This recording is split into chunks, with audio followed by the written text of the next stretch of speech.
Now that we've talked about the diagnostic criteria and given a little vignette, let's go over the associated features of generalized anxiety disorder. So, first, let's talk about some of the core characteristics. Number one, disproportionate intensity. So, the intensity, duration, or frequency of worry is typically out of proportion to the actual likelihood or impact of the anticipated event. So, for example, let's say that somebody is laid off. This person then starts worrying about losing their house and their car, etc., despite having several months of savings in their bank account. This would be disproportionate. It's kind of an illogical worry. And let's say that this, worry also keeps them up at night. They are unable to eat, etc. So those are other markers of disproportionate intensity. And another key characteristic is difficulty controlling. So, individuals with generalized anxiety disorder find it difficult to control the worry, which often interferes with their ability to attend to tasks at hand. So, they might appear distracted, distraught, even, and in general, it's hard to keep this worry under control. Another core characteristic is the pervasiveness of the distress.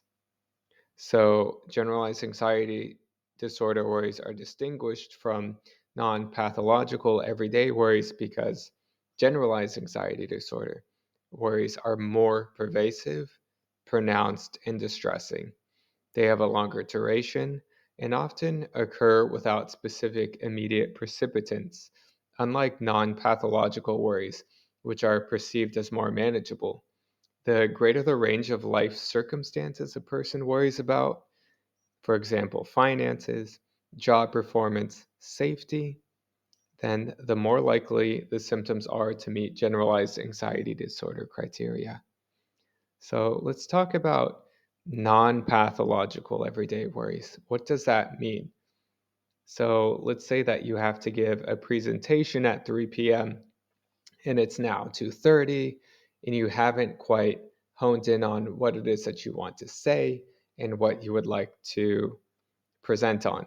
So you worry about this, you take immediate action to remedy this worry.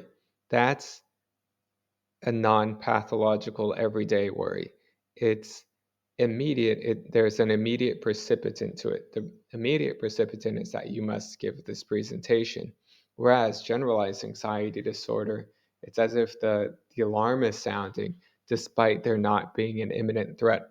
So, for example, let's say somebody gets a job and they have a performance review in 6 months. This person might then worry about this job performance at night for several nights, disrupting their sleep, etc. And that might be a marker of generalized anxiety disorder. Whereas somebody who worries a bit about the job performance review leading up to it, a day, several hours before, is probably within the realms of normalcy, and that's just a general everyday worry.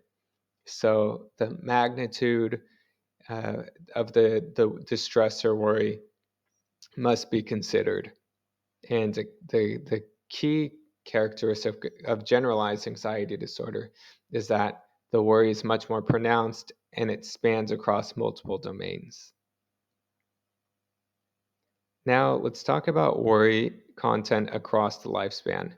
So, adults commonly worry about routine life matters such as job responsibilities, health and finance, the health of family members, misfortune to children, or minor matters like punctuality. The focus of worry may shift during the course of the disorder. So, again, just kind of everyday things that are much more pronounced. We also have important components like health and finance that are often worried about. And now, what about children and adolescents, what do they typically worry about when it comes to generalized anxiety disorder?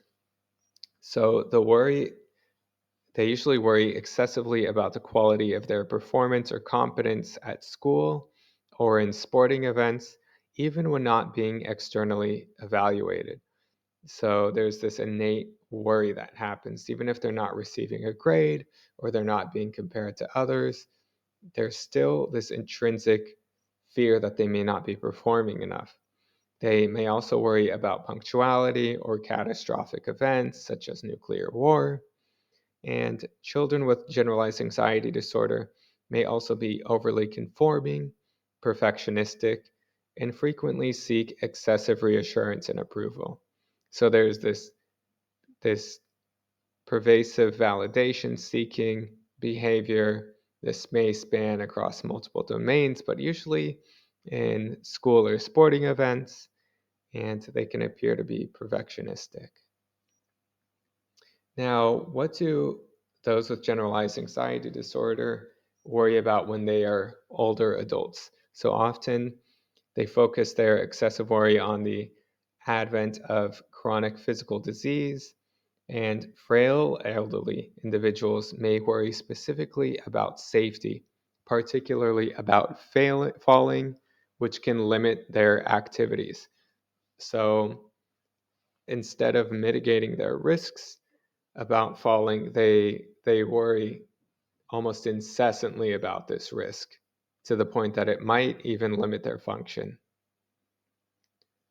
And now let's talk about psychosomatic features.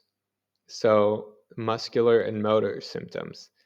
Muscle tension is a key associated symptom, often manifesting as trembling, twitching, feeling shaky, and feeling general muscle aches or soreness. So, in general, if you have a client who complains about muscle aches and pains or trembling, twitching, that could be a psychosomatic feature of generalized anxiety disorder.